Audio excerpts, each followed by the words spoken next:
Hello, everyone. Welcome to episode 182 of Level Up, 60 minutes of live Q&A where your questions drive the show.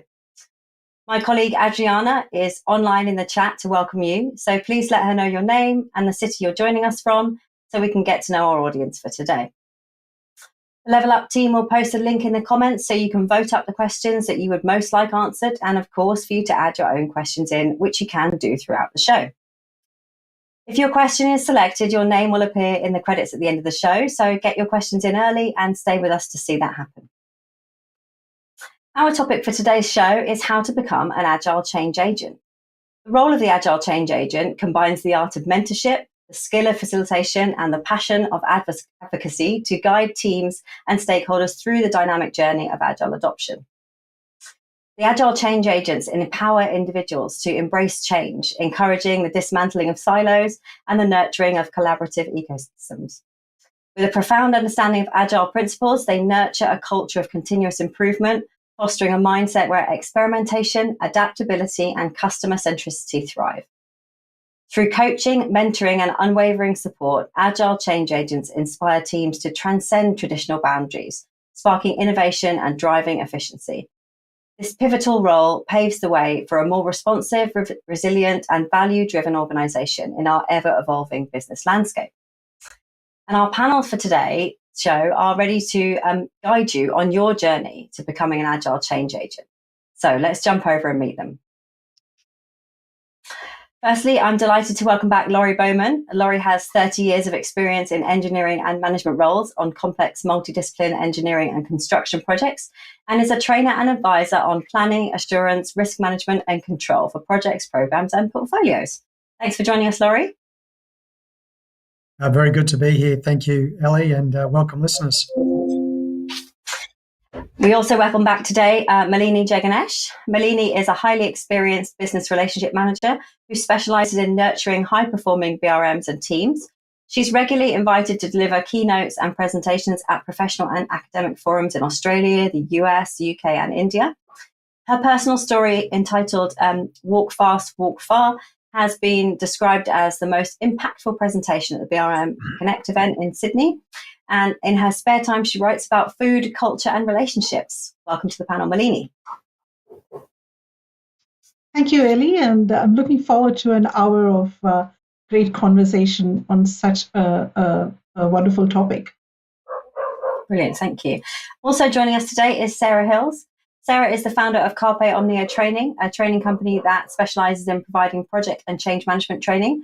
She dedicates her time to both managing the business and delivering the training, with a primary focus on change management. Additionally, Sarah holds the position of chair of the ASTRA, which is a Association for Training Excellence. Thanks for joining us today, Sarah. You're welcome. Very excited to be here, and welcome to our listeners. Thank you. Our next expert panelist for today is Orlando Heijmerink. Orlando is a trainer and change guide at Lagant. Orlando was previously a project manager and director of projects and implementation at ABN AMRO Bank. He is passionate about helping teams and organizations with change to create more effectiveness, results, and fun. Welcome, Orlando. Yes, really delighted to be here. I always say no friction, no shine. So eventually it will be okay. Thanks, Orlando. Completing today's panel then is Artur Mochocki. Artur is a seasoned manager and managing trainer with a wealth of experience in FMG, aircraft, IT, outsourcing, and banking sectors. With a diverse skill set encompassing project management, vendor relations, process optimization, and policy implementation, Artur drives success through expertise and dedication. Great to have you with us, Artur. Thank you very much. I'm really glad to be here, and I'm looking forward for interesting conversations. Thank you. Thanks so much. And so our question master for today is Shanice Mitchell-Cox, who joins us from Wales. Hi, Shanice. Hi, everyone. How are you doing today? I'm so looking forward to this episode. Thanks, Shanice. May we have our first question for today's panel, please? Of course. Thanks, Ellie. So we have a question from Rena. What strategies can we use to overcome resistance and to change from team members or leadership? Okay, great question, Rena. Thanks very much. We will go Sarah, Artur, Malini, Orlando, and Laurie then, please. Okay, great question. Now, something I always say to people is whatever you do when it comes to thinking about resistance is more often than not, it is inevitable. So see it as actually a way of actually engaging with your people, and don't think about, brushing it under the carpet, if you like, because, that will only cause problems later down the line. So perhaps, think about how to spot it. Is it audible? Is it disengagement? Is it blatant sabotage? So really understand the symptoms, but understand that more often than not, people do have a reason for resisting. So really, delve deep with those individuals, give them the respect they deserve to be heard, and really, think about who's best placed to have those conversations with them, and make sure you really, give them that time and find out why before you try and do anything further. And I'll pass over to the rest of the panel now, because I'm sure they've got insight as well. Yeah, great. Thank you, Sarah. Great answer there. Artur, your thoughts on this one, please. Thank you very much. I think that's a quite interesting strategy. Successful would be as a change agent, to be like a salesman.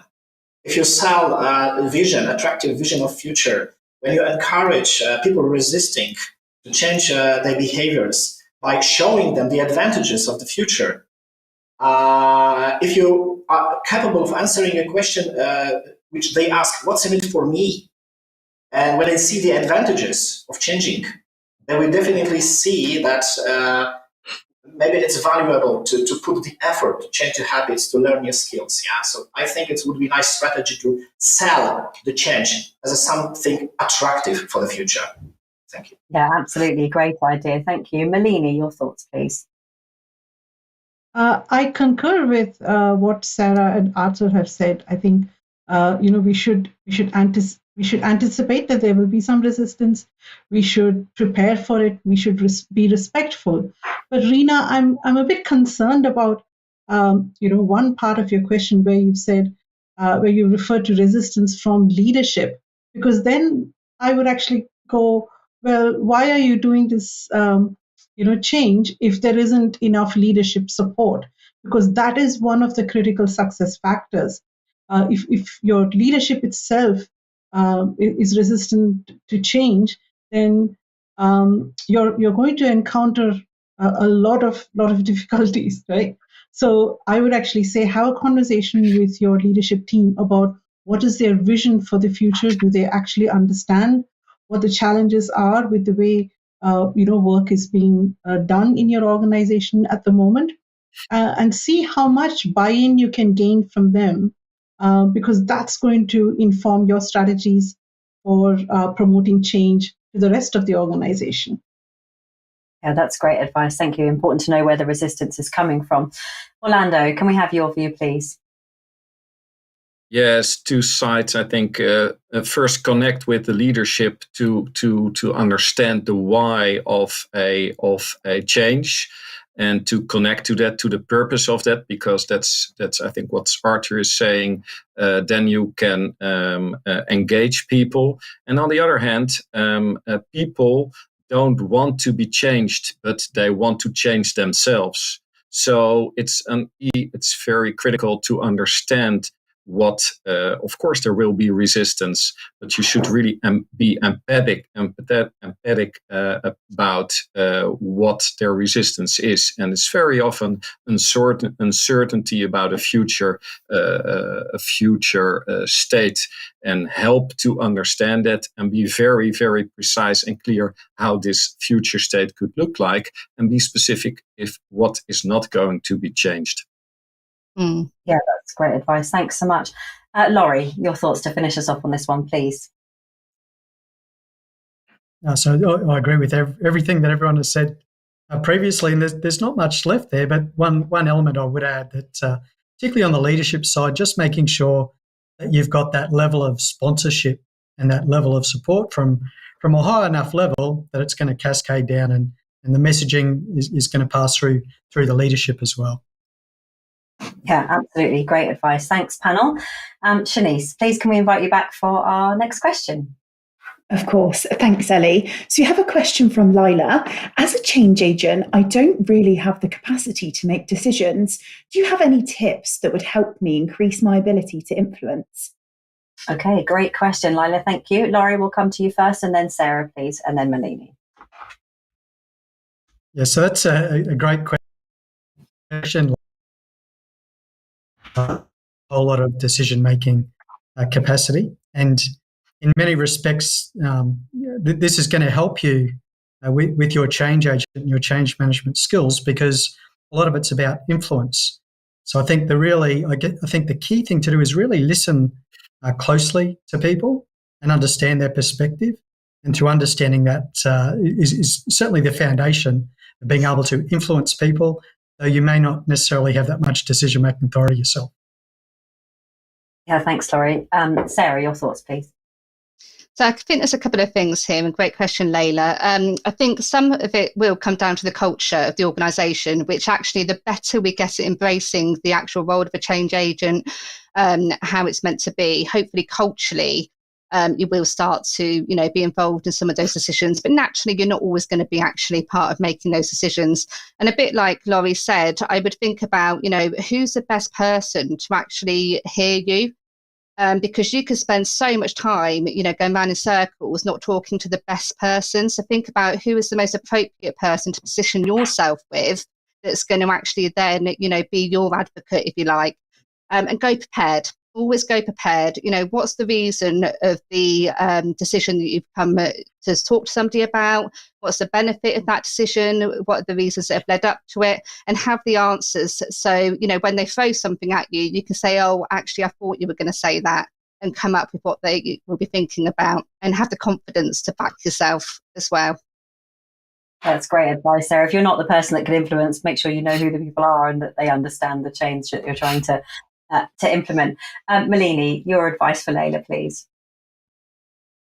Layla, to build on what the advice that the others have given you so far, I think you also need to start working on building your capability to make decisions, so that people who are in leadership positions will actually have confidence in your decision-making capability, and over time will be able to assign those responsibilities for you. So that means being able to, see things, with a broader vision, right? So not just saying blinkered to any one part of the organization or one team or something, but understanding, being able to look more strategically, about across the organization, having a good sense of judgment, being able to make the right call, not letting your emotions sort of stand in the way of making a good decision, and so on. So I think those sorts of skills are really important. Now, in terms of ability to influence, more often than not, we do have to persuade people over whom we do not have any positional authority. And so again, we need to cultivate some skills around that. And a really good book that I can recommend is The Science of Persuasion by Robert Cialdini and Steve Martin. And I'll share that link. You can have a read through it. It's got some excellent strategies in there on how you can build your credibility, and people will start to trust you. Yeah, that's great advice. Thanks for the recommendation, Malini. Orlando, your thoughts, please. Yeah, well, since you're not had the authority to make decisions, you can be and should be, as a change agent, use your informal network. And it's not about the usual hierarchy when changes will succeed, but it's more about creating new interactions, with people who didn't interact before. And as a change agent, you are really, that is really an important job to do. So be energetic, be the example as where the change will start. As Gandhi said, be the change yourself. And that then you will create followers, definitely. Great. Thank you so much, Orlando. Artur, close us off on this one, please, for Layla. Thank you. The only thing I can add to all of this is that actually the change agent role anyone can be a change agent in the organization.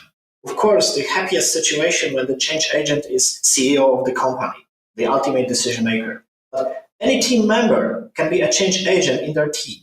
We've got no power. We've got no formal empowerment. What can we do? We can convince the decision makers to make reasonable, conscious decisions by informing them about advantages, costs, and risk of decision. And even if we directly do not have empowerment to make decisions, we can strongly influence and convince decision makers to lead the change, to lead by example, and so on. And this is my personal perception of change agent role in the organization.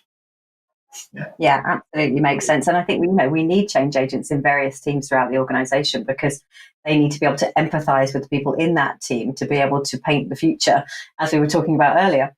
Thanks very much, panel. Shanice, can we invite you back for another question, please? Of course. Thanks, Ellie. We've got a question from Bennett. How can we strike a balance between advocating change and respecting existing practices and culture of an organisation?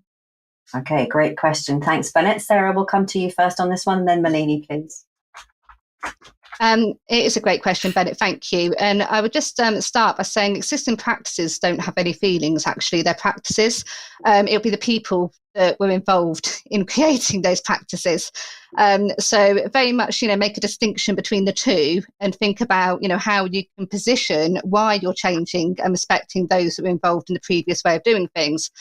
And actually, I think, as a change agent and everybody, culturally, we want to have that point where the voice is heard. And I would say, actually, we should challenge. I really get frustrated when things are coming about, when actually the way of doing it is absolutely fine, perhaps, or perhaps it's not what we should be thinking about. Pick your battles.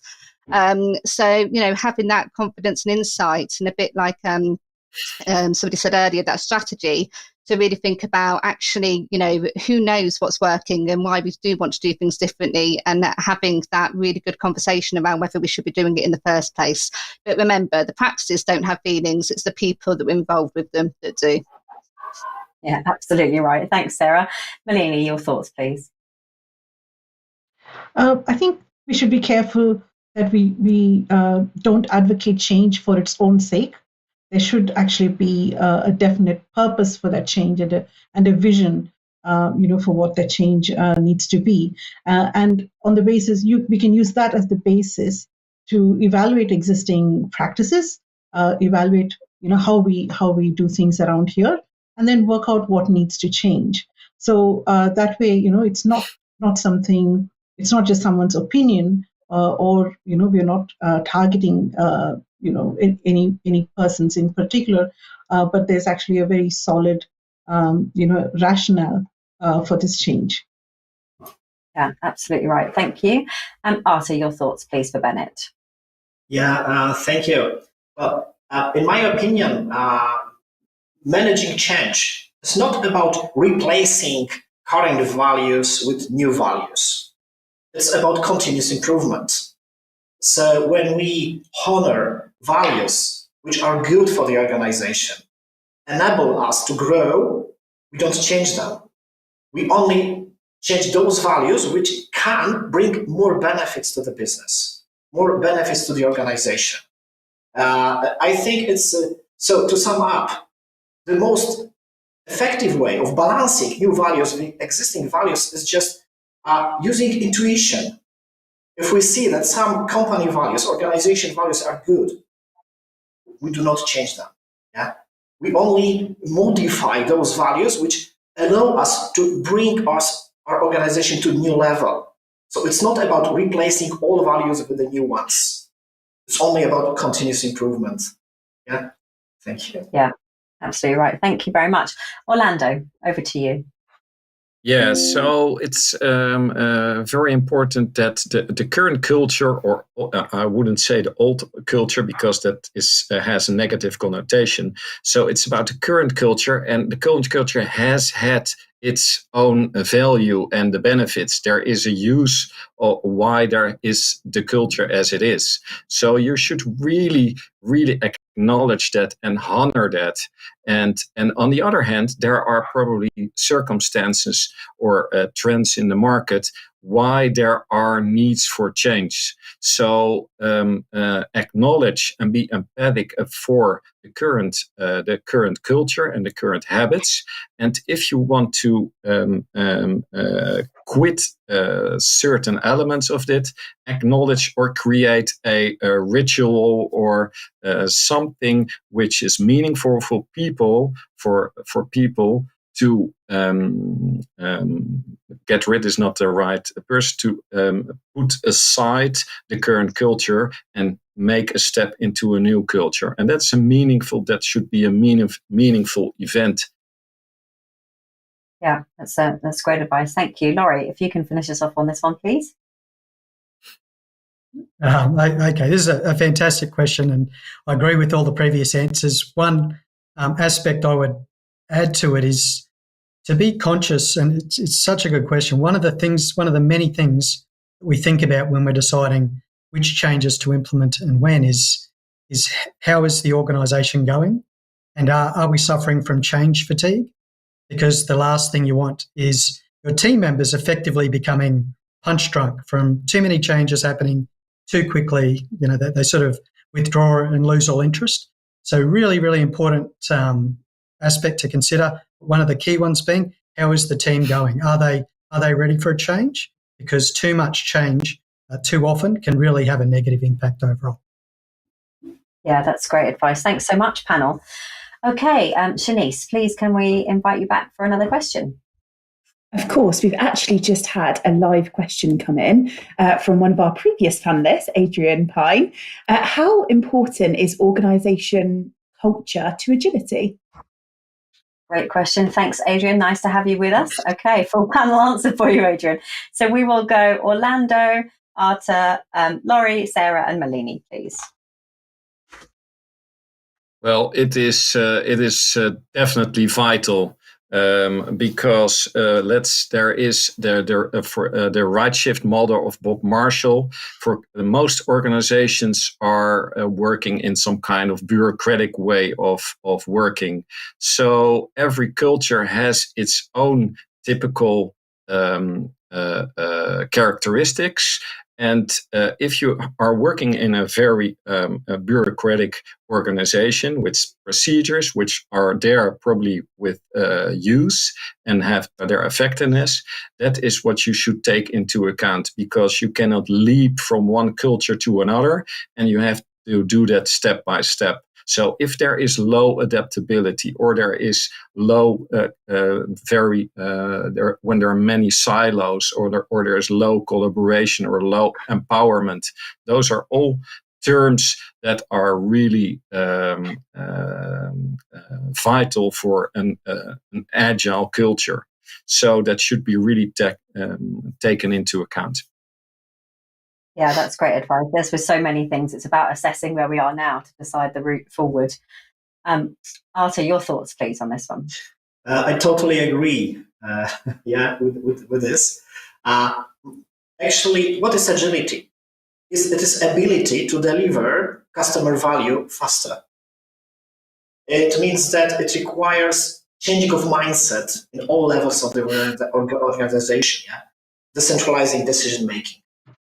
I perceive that implementing agility has got two elements: top of the iceberg and the bottom of the iceberg.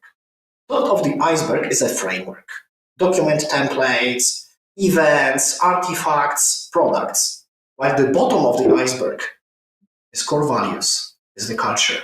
Yeah, I think it's a good answer. Thank you. Yeah, it's a great answer. I can see that appearing on one of our social posts in the coming weeks. Laurie, your thoughts on this one, please. Culture is absolutely important. Culture is the way we do stuff, right? And Agile is a way of doing stuff. So I think one really interesting area of culture to zone in on when we're talking about agility is tolerance for uncertainty, or the way that organisations deal with risk. And generally speaking, organisations that have a high tolerance for uncertainty and are prepared to sort of take those steps and learn as you go generally deal with or generally adopt agile practices more readily than those that tend to avoid uncertainty, which is a more challenging situation or more of a culture shift that you'd need. Yeah, absolutely. Okay, Sarah, over to you on this one, please. So firstly, how important is organisation culture to agility? Organisation culture is important in every single aspect, full stop, whether we're talking agile or agility or not. And a bit like a couple of the others have said, it's really thinking about that mindset shift. And the difference, like in the agility part, is again a bit like Laurie was talking about. You have to have that psychological safety for people, because nobody necessarily knows what's going to be happening. But you have to enable everybody to be able to have that emotional intelligence, that personal leadership awareness, that roadmap to create some kind of safety for people, less ambiguity. And it is a mindset shift, because some leaders, some people, they struggle to let go of control. And in the agility way of looking at it, everybody needs to play their part. And people also need to be strong and brave to say, actually, let's make the decision. It's not working. Rather than spend a day or 2 days talking about this or, what we're going to do next, let's have a really quick, robust meeting, work out what we can do and move on, and have the right people having the right input at the right phases at the right times. Yeah, that's great advice. Thank you. Malini, if you could finish us off on this question for Adrian. So I think culture is actually vital, for agility. And for me, that's really the starting point. I've seen a lot of organizations when they embark on their agile transformation, the first thing they do is they put all their employees through Scrum training or safe training, and then they start implementing rituals and so on. And that doesn't really get them very far, because people need to actually understand what is agility, right? What is it about ourselves that needs to change? And you've had some great examples that the previous panelists have mentioned. People need to have feel safe to speak up. People need to feel comfortable with being transparent about where they're at with their work, what's done, what's not been done. People need to get comfortable with letting go, so we don't hang on to perfection. We have a saying in Agile, shipping is better than perfection. So you need to get comfortable with all these sorts of concepts before you actually get overly focused on methods and rituals. And Adrian, a great book that I could recommend to you is actually written by Pine, which is Agile Beyond IT. You might want to get a copy of it. Hopefully he's seen that one, Malini. Okay, Shanice, can we have you back for our next question? Of course, thanks, Ellie. We've just had a live question coming from Aaron Green. How significant are tools and channels of communication to enabling agile ways of working? Okay, great question. Thanks, Aaron. Artur, will come to you first, and then Malini and Orlando, please. Thank you. Well, one interest in Agile Manifesto is interactive communication over processes and tools. It means that providing effective communication channels, effective tools, giving us opportunity to receive immediate feedback from the person we communicate to, is a key to enabling faster decision making and faster delivery of value to the customers. So in my opinion, it's a definitely essential thing to remove all procedures disturbing immediate feedback from our stakeholders. Yeah? So to sum up, yes, it is essential. It's one of enablers of implementing agility. Fast, quick, immediate feedback, immediate communication, effective communication tools. Thank you. Thank you very much. Malini, your thoughts, please. I think Artur is spot on. We need to have the right tools for us to be able to communicate effectively and to be transparent, and so that everyone can actually see where things are at. They can contribute to it. So if you want to have a culture of distributed leadership, you can't do that unless information is actually available. Having said that, I think it's more important to actually foster a culture of collaboration first, culture and open communication first, and then look at the tools rather than the other way around. Because even if we don't have the right tools, but if you have the right culture, people will still find a way to communicate with each other. But simply overlaying fabulous tools, over a poor culture will not get you the end result.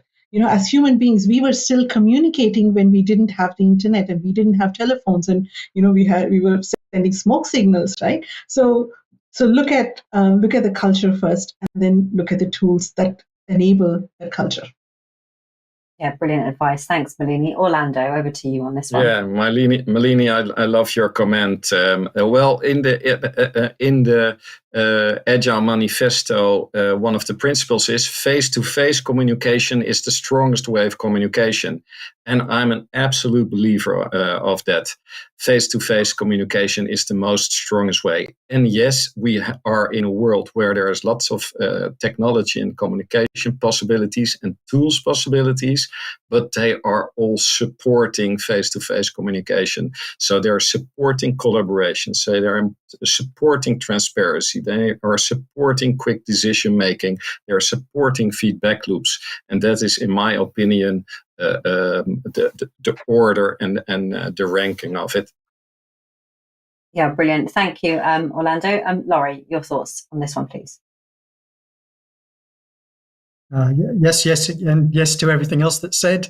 A little bit hard to add to that, other than, I guess, one element that can be quite powerful because it connects with people really well is storytelling. So as well as, the timeliness of the feedback and things like that, being able to tell stories that help people connect on an individual level and help people navigate with more confidence than they would otherwise can be a very useful technique, and to do it purposefully, to plan for storytelling, to have the right leaders telling the right stories at the right time can have a huge influence as well. Yeah, thanks, Laurie. That's great. Sarah, finish us off on this one, please. Like I say, completely agree with the rest of the panel. Just they're very significant tools and channels of communication, but like everybody said, don't lose sight of your internal and external stakeholders and how they will want to communicate. Because you could have all the tools and channels open in the world, but if people aren't using them, what is the point? And often be mindful about the communication, like you say, that's not reaching those channels, because they're the bits you're going to want to hear, and what are the reasons why they're not reaching those channels, and how can you overcome that to make sure that people are actually feeding in a way that's appropriate for everybody involved. Yeah, lovely. Thanks, panel. It's a great answer for Aaron. I can see the live questions coming in thick and fast now. So thanks to our audience that are watching. Hello, Adara, from watching us from Nigeria. It's great to have you with us. And Gabono, hang on. Gaboron, nice to have you with us from Botswana. Thanks for joining us. And we'll have another live question, please, Shanice. Thank you. Wonderful. Thanks, Ellie. So we've got a question from, excuse my pronunciation, Aminaram. How do we find best practices as an Agile change agent? Okay, how do we find our best practices, panel? Any advice on where to look for best practices in Agile Change Agent? Sarah, over to you, and then Malini, please. There are some great resources out there. I mean, firstly, I'd think about, look at those people around you. Who do you think does a really great job? Who do you aspire to be? Who do you, look and you're almost in awe of how they're actually managing to effectively, build those relationships. So, and then perhaps speak to them about being a mentor. But secondly, there are other things. I mean, there's the Agile Change Agent training course that's designed for this specific element that will give you those practices involved in relationship building and environment, in the agility aspect. So, certainly look into that, which is the Agile Change Agent APMG training course, because that would be a really good starting point. Yeah, thanks, Sarah. That's great. And Malini, your thoughts, please. You could also consider joining professional associations. Sometimes there are also informal associations that have meetups. There might be something in your city that you could attend, and you will connect with other professionals who have various levels of experience with agile change, and you can think about these professional networks a little broadly as well. So I don't know exactly what your position is in your organization, but let's say you are a business analyst. So the International Institute of Business Analysis, IIBA, is one that comes to mind.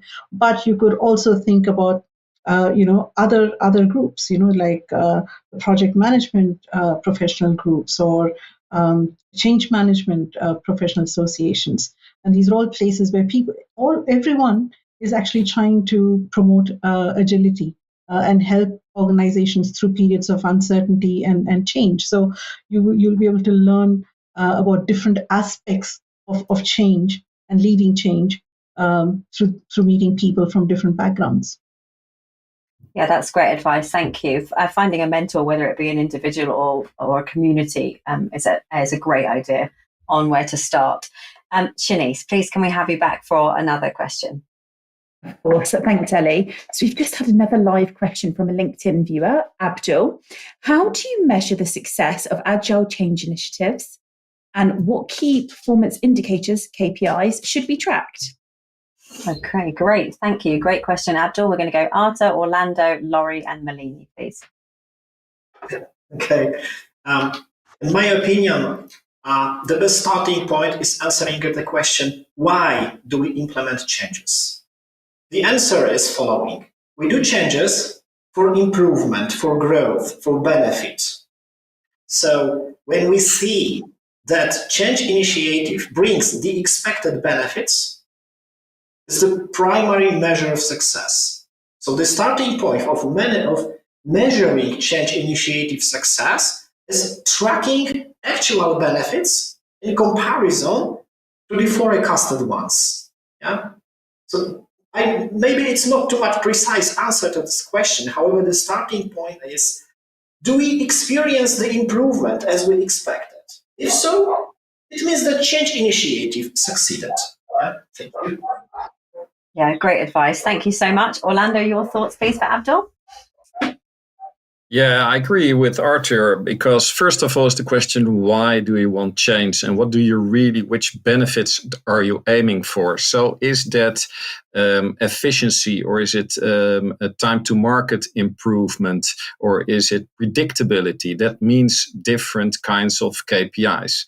That's first. And those could be the hard measure to be measured KPIs. And on the other hand, I would very much like to stress, if it's really about a change and it's about leadership and behavior and attitude, then another metric should be added to that. What about team happiness, about employee satisfaction, about what you're feeling in your stomach? And we always use just a happiness metric, just with smileys, and ballpark figures. And that's the way we are tracking progress, and that's about the human factor. Yeah, that's great advice. Thank you so much, Laurie. Your thoughts, please. Yes, I'd just reinforce what Artur and Orlando said. It's really about measuring the outcomes. So whatever the business case was for the project, whatever those benefits were, having KPIs around those, but also having KPIs around the way that we went about it, the impact we had on our team members. So some form of engagement survey or climate pulse surveys, something like that. So we're understanding the feeling from the team, as well as understanding whether or not the business got the outcomes that it wanted from the project or the change initiative. Yeah, brilliant. Thank you, Laurie. Malini, your thoughts for Abdul, please. I think, Abdul, you can also look at the agile values and principles and see what metrics you can create from them and use that to baseline your change program at the start, and then measure, monitor those metrics over time. So, for example, one of the things that we want to achieve through agility is more collaboration or better collaboration. So you can have some metrics around, are we being more inclusive? Are we actually including all the right people? When we are designing, for products or services, and so on. So things like that. revisit the values and principles. They are actually quite a fabulous resource. Yeah, that's a really good advice. Thank you so much. Sarah, can you finish us off on this question, please? Yeah, of course. So firstly, I'd just say make sure those people involved in creating the KPIs actually understand how to effectively put together good KPIs, which I know sounds obvious, but I think sometimes it's a missing gap, a bit like putting learning objectives together. And I would say, because we're talking about the agile change element, break your change into a series of smaller pieces. Because by doing it in the smaller pieces, to think about, okay, so what's going to be carried out in this element, the people side, the actual tangible aspects of what you're trying to achieve. By breaking it down, you can then actually measure it throughout, and you can also break down your KPIs to be more specific. And when you're reaching them, you've got that buzz then to say, right, we've met that one. Let's move forward to now thinking about the next tranche that we're going to be working on, because ultimately, it is more of an iterative process when we're talking about agile change. Naturally, then, if we've got the culture and the right environment, people feel more involved as well. And what I love is people know what's going on, which, again, I think is often why people resist, because they just haven't got a clue what's going on. They don't understand what way the wind's blowing, and no wonder people are a little bit frustrated or panicky. So kind of bringing it all together and incorporating that, I think, really helps. Yeah, that's brilliant advice. Thank you. And thank you, panel. Abdul, I hope that was a helpful set of answers for you. Shanice, can we invite you back for another question, please? Oh, Shanice, we can't hear you. Oh, can you hear me now? We can indeed. Wonderful, thanks, Ellie. We've got a question from Bennett. What are the key cultural mindset shifts that an agile change agent should help cultivate within an organisation? Okay, so what does the agile change agent do within the organisation? Okay, we'll go Laurie, Orlando, Sarah, and Malini, please. Okay, well, I guess one of the first mindset shifts would be that change is normal, and helping people understand that more and more. Particularly, it's useful to be mindful of it because the rate of change is generally increasing across society. So change is normal, helping people to be open-minded, a little bit less set in their ways. Yeah, that's great advice. Thank you so much. Orlando, your thoughts, please, for Bennett. Yeah, so ownership is one of the key words we use in our practice with our customers. So you've got the fixed mindset, the growth mindset, and we call it the yo-yo mindset. And that means self-invented, actually. You own what you observe. So you cannot not observe something once you have observed it. That's probably not very correct grammatically English, but it holds because it is about ownership. It is about, if you have seen something and experienced something, do something with it. That doesn't mean that you're only should solve it yourself, but you could ask a colleague or ask for help to solve it. So growing in mind shift from a fixed mindset to a more open mindset and embracing change. That's really one of the keys. Yeah, thanks, Orlando. I love the concept of a yo-yo mindset. And Sarah, what are your thoughts on this one, please? Absolutely. And a bit like Orlando was saying, I think one of the main mind shifts is everybody contributes.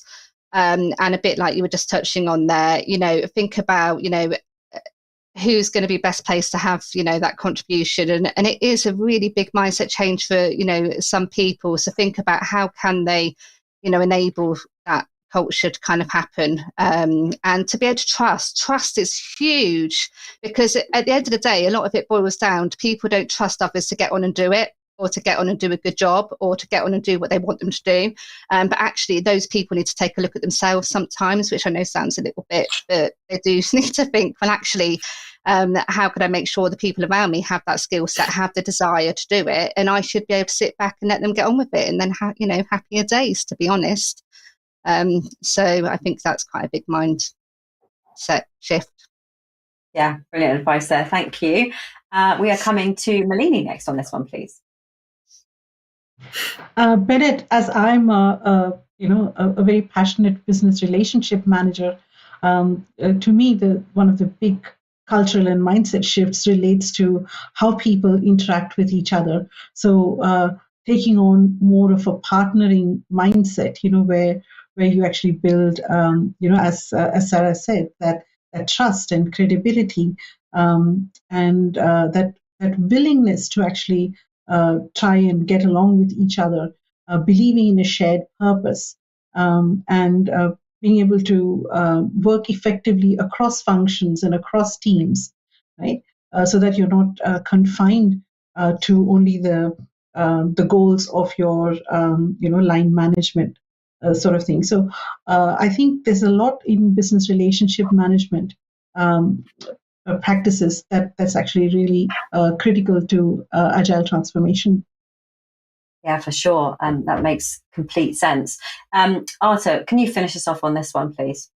Yes, thank you. One additional thought about what should change agent promote, that I would call it continuous learning culture.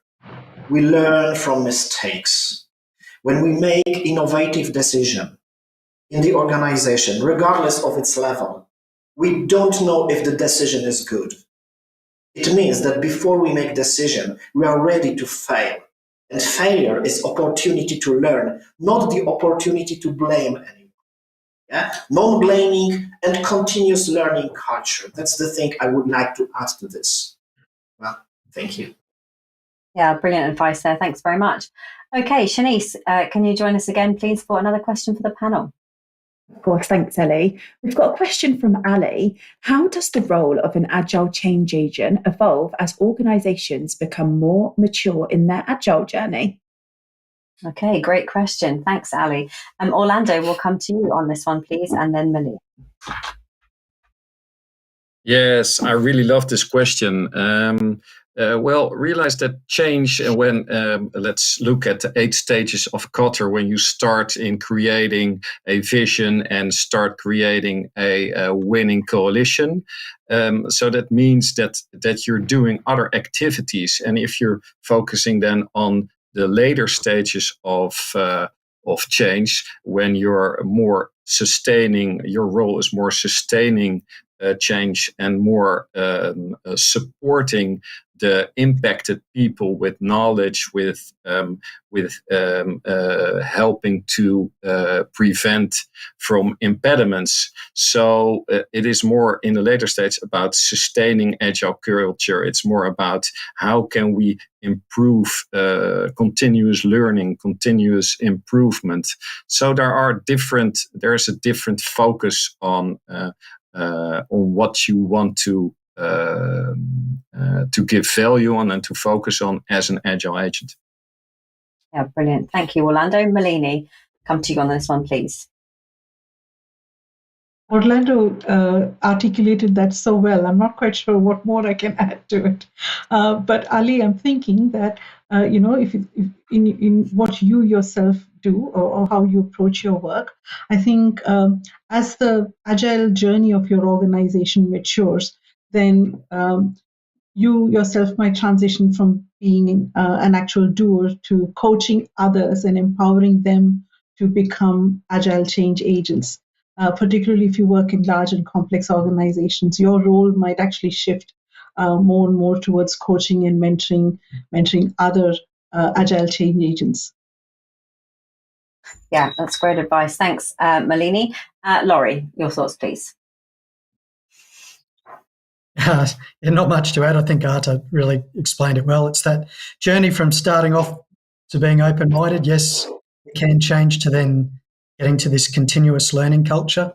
The other element of maturity that I would add was something I touched on a little bit earlier, is to, instead of just worrying about getting from A to B, having a more sophisticated approach where you might have lots of changes that are happening simultaneously, and being more mindful of which changes to progress at the right time, and with a very coordinated approach would be another sign of maturity. Brilliant. Thanks, Laurie. Artur, can you finish us off on this question, please? Yes, I'll try to do so. Thank you. Because many wise things have been told so far. However, What does it mean that organization becomes mature in mature? It means that the organization becomes continuously changing organization. It means that actually the Agile Change Agent becomes a true leader. Yeah. So I imagine that there is a seamless connection between leader, manager, and change agent. Everybody becomes a change agent. What do we do in a major organization? We become servant leaders. We provide stakeholders with environments, allowing them to continuously develop, grow, and improve anything around. Yeah. To sum up, Agile Change Agent becomes servant, becomes true leader. Yeah, that's my opinion. Yeah, that's great. Thank you, Artur. So Ali, I hope that was useful for you. And Shanice, please can we welcome you back for another question? Of course, thanks, Ellie. So we have actually got a question from Laurie, who's on our panel today. Why are Agile Change Agents important in today's rapidly changing world? Okay, great question, Laurie. Orlando, we'll come to you, and then Sarah for this one, please. Yes, changes. You need changes to change to help to change your organization. So there is the usual hierarchy. There's the formal organization, which there is something to do. But change agents is what is you need them because there need to be new interactions, new connections made between within the organization, not only top down, not only vertical and horizontal, but as well lateral and diagonal. So there is a lot more going on in the informal organization than in the formal organization. So you need to connect to this informal organization with all small groups who are talking together at the coffee machine or the coffee machine or the copy machine, and you need to interact with them, and that is really what is needed and what the job to do is with for change agents. Marvelous, thank you, Orlando. Sarah, your thoughts, please, on this one. Simply that we all know that change management is finally, thank God, becoming better known, and those organisations that appreciate its separate discipline are far more successfully managing change. Surprise, surprise. And exactly the same with Agile Change Agents. They're imperative because it needs to be seen as a separate role. And those of us trying to struggle with business as usual, as well as actively being involved in leading change, it can be a struggle. So really, it's important that you have that definitive people to understand actually, yes, they are an Agile Change Agent, and this is principally what the role is and what they're here to do, and everyone has clarity over those responsibilities. And change is emphasised that actually it's a big part of BAU because it is continuous. Yeah, brilliant advice. Thank you, Sarah. We are going next to Laurie on this one, please. Great question, Laurie. Thank you. I might have a go at this one. I think the thing yes, it is important because things are changing more and more rapidly. So technology is advancing and climate change is happening. So we're needing to get more proficient. It's useful to remember that all of this really isn't anything new. So I was in Malaysia recently at a Chinese university, and we were talking about the VUCA world that we're in and the rate of change and that sort of thing. And one of the Chinese professors said, actually, this is not all that new. We've got this concept of crossing the river by touching the stones. And he told this story of in the ancient days when the villagers would need to cross the river. If it was really rough and there was a lot of change happening and they couldn't see the ground, then the leaders would start walking across, and they'd cross the river just by progressively touching the stones with their feet, and then people would gradually follow them and they'd learn from each other where the path was to get across the river. So the concept is actually not new, it's just new branding and things like that. So I think the more we can realise there's, to welcome an agile approach and to welcome change, the better it can be for everyone. Brilliant, thanks, Laurie. I love that story. Artur, if you can finish us off on this one, that'd be great. Yeah, very quickly, thank you. why agile change agents are important. Nowadays, changes must be implemented rapidly. Market demands, competition, technology. And nowadays, development of solutions is not a bottleneck. The bottleneck is a competence gap of customers, vendors, employees. Who does develop competencies of those people? The Agile Change Agent develops. So when we want to boost changes processes, if we want to shorten time to market period, we need to focus on building competencies of all people affected by the change. Thank you. Brilliant. Thank you so much. Shanice, we'll also invite you back for what will probably be our last question of today. Wonderful. Thanks, Ellie. We've got a question from a LinkedIn Live viewer, Moia. How do I react to standard "this is how we do things" response to a request for change? Okay, Panel, we've all heard that one before. So your thoughts on how we can react well to this one. Malini, then Artur, and then Orlando and Laurie. I think, firstly, is try to, if it's possible, try and understand, why they respond in this way instead of getting onto this change journey more enthusiastically. And it simply might be that they do not understand the imperative for the change, or they are in a state of denial about that. So I think that's the first step. Actually, make them understand that this is not, the change is actually not. Not a nice to have. It is actually something that is absolutely necessary, and there's a good reason for it. Yeah, that's great advice. Thank you so much. Artur, your thoughts, please. Well, I usually respond using some metaphors. Yeah, what would you do if you didn't develop your skills? What would you do if you didn't grow? You would be continuously a child. All our lives would be being children if we didn't change. Yeah? So changing is a natural process. It's an inevitable thing. Stabilization is really not good. Yeah. So I usually use metaphors. Yeah, perfect. Thank you so much, Artur. Your thoughts, please, Orlando. Yes, 3 things to add. Listen actively, empathize and acknowledge, and clarify your intentions, and ask for the why of this question and the why behind the why. And it's don't judge on that, but clarify your intentions. Brilliant. Thank you so much. Laurie, your thoughts on this one, please. Well, there's not much to add except that this is, instead of saying this is a frustration, it's just a signal. As a change agent, okay, I need to understand where this person's coming from and support them. So it's such a common response. So as a change agent, you've got to expect it, and you've got to enjoy it when you hear it, because okay, now I can help them. Now I can support them. Well, firstly, I can understand them and then give them the best support possible. Yeah, brilliant. Thank you very much. Sarah, can you finish us off on this question, please? Just simply ask, and are you happy with that? Yeah, great response. Okay, thank you so much, panel. I'd like to thank all of you, our producers, our live audience, for your questions today. Great job, and do watch out for your name in the credits if your question was selected. So panel, it's time for your closing remarks. So let me start off with Sarah, please. It's been a real pleasure. The only thing I find sad is I could talk about these things all day, to be honest, because it's something I'm passionate about, and brilliant questions. Great panel, privileged to be with you all. And as always, thank you ever so much to our listeners and APMG. Lovely. Thanks, Sarah. Laurie, your thoughts on today's show?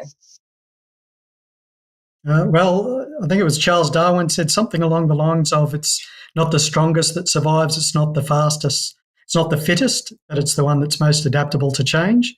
So the same applies in the jungle as does in business. So it's a very, very useful to become adept at change, and a very useful career path to become an agile change agent. Yeah, I love that quote. Thanks so much, Laurie. Malini, your thoughts on today's show, please. As always, I've really enjoyed this hour of conversation, and something that occurred to me is the questions are coming from viewers around the world, and here we are panelists from around the world, but how much we have in common. The challenges that are faced by organizations, the fears and uncertainties that we feel, and our strategies for addressing some of these things are so beautifully aligned. And I think it really does reinforce the fact that it is a small world after all, and we are all very deeply similar, despite some visible differences, perhaps. Yeah, it's wonderful, isn't it, when you get that kind of knowing nod from the other panelists, or, oh yeah, we've all heard that, we've all seen it. It's great. Thank you very much. Orlando, your thoughts on today's show, please. Lovely remark, Malini. Yeah, as I said, people don't want to be changed, but they want to change themselves. And one of my favorite books is Switch from Dan and Chip Heath, when change is hard. And that's a really great book with lots of great examples. So do read it. Brilliant. Thank you, Orlando. And Artur, your thoughts after your first appearance on Level Up today? Yes, it was actually my first time in such a big event. My conclusion, my thoughts, it was a huge source of inspiration. It was just inspiring, especially questions asked by attendees were inspiring. Not for, including me, yeah? It is just a source of inspiration. So thank you very much. Thanks to all of you. Thank you. Thank you very much. And Shanice, our question master today, any feedback or thoughts on the day? The questions came in very thick and fast, and the panelists answered them very, very well. So thank you for all your insights. It's always such a pleasure to work with you, the panelists, and to work with our audience. It's a great show today. Thank you, Shanice. So well done, panel. Great answers and great show today. So our audience, don't forget, you can listen to the audio version of the show on whichever your preferred podcast platform is. And we do have some more great shows coming up in the next couple of days. On Monday, the 4th of September, we'll be looking at how to become a business relationship manager. And on Friday, the 8th of September, the topic is your must-have project management templates. So details of these shows and all other upcoming events are, of course, on our website. Thanks for joining us today, and we'll see you on the next show.